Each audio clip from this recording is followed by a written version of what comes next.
Now let's cover a topic that a lot of people seem to be very paranoid about, and that's giving away free cards. Throughout all the sections in the series, I stress the importance of protecting your stack in favor of protecting the pot. As a result of this philosophy, you're going to end up allowing your opponent to see some free cards. It's not the cardinal sin that people often make it out to be. In Limit Hold'em, it may be true that giving away a free card is often foolish, but in No Limit, it's essential for your survival and will help you avoid several traps where your other, more aggressive opponents would surely go broke. It's important to understand that by playing small ball, you will take more lumps and lose more pots than if you were to play big bet poker. That's the bad news. The good news is that if you're emotionally stable enough to handle some rough patches, playing this way will allow you to stick around longer in the tournament and also ensure that your entire stack will not be at risk very often. Let's look at a few examples. With blinds at 1,500 and 3,000, you raised to 8,000 in late position with pocket jacks. The big blind played back at you, raising 20,000 more. Both you and your opponent have over 400,000 in chips, so you call. The flop comes 9-7 deuce. Your opponent bets out 30,000, and you call the bet, still unsure as to whether or not you have the best hand. The turn is a deuce, and your opponent checks, leading you to believe that he has ace-king. Now, the standard play here would be to bet, say, 50,000. But if your opponent is at all tricky, he might be setting a trap for you with pocket aces or kings. If he check raises you, you'll likely be forced to fold, which also opens up the opportunity for him to bluff you. Instead, let's say that you check, giving away a free card. If your opponent does have the ace-king, he only has 6 outs to beat you. That's only 14% of the time you lose the pot when he catches an ace or a king.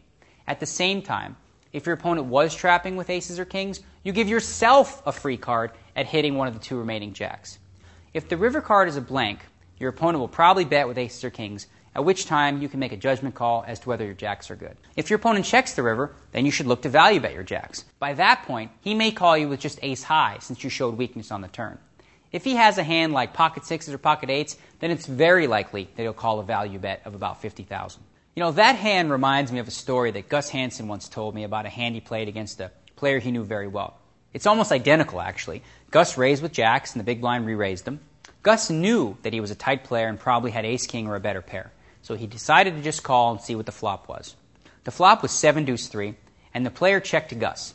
Knowing his player, Gus was still suspicious that opponent was setting a trap for him, so he checked behind him. The turn card paired the deuce, and once again his opponent checked. Now, based on Gus's read, he didn't think this guy would check twice with aces or kings, so he felt the guy must have ace-king. However, Gus also felt like his opponent, since Gus is such a wild man, would call an all-in bet on the turn with ace-king. Gus also believed, though, that if he checks the turn and bets the river, his opponent would call with ace-king high, whether he made a pair or not. So, rather than risk a 14% chance of going broke on the hand, Gus decided to check what he knew to be the best hand. That way, if an ace or a king hit the river, Gus could evade being eliminated from the tournament. At the same time, it wouldn't cost him any value since his read led him to believe that he could get all this guy's chips on the river when there was no risk of being outdrawn.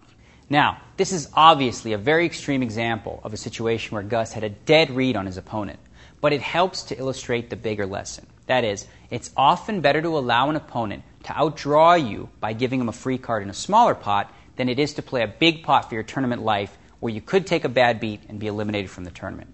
A lot of poker theorists are going to strongly disagree with what I've just said, claiming that the best approach is to maximize your equity in each hand you play. But there are other considerations to think about. Namely, if you're doing great in a tournament, chopping away at small pots, and you think you'll be able to continue to do so, why would you risk even a 14% chance of going broke? Surely, getting all your money in as a 4-1 favorite isn't a bad thing, but if there is an alternate that helps you avoid risking your whole stack, you should consider making what, for all intents and purposes, is the weaker play. This is a concept that's hard for a lot of people to wrap their head around. Tournament poker is different from playing in a cash game.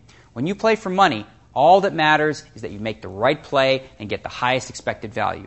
Well, in a tournament, your expected value is directly tied into the likelihood of you going broke and being eliminated from the tournament. It's the reason you always hear the pros say they want to avoid coin flips. It's the reason why a player like Phil Hellmuth might fold pocket tens against the player who he feels has ace-king, despite the fact that he's a 57% favorite. He doesn't want to take the risk of being eliminated 43% of the time because he truly believes that he can build his stack without taking these types of risks. I agree with him. And if you want to be a consistent winner in million-dollar events, this is a concept you'll just have to accept.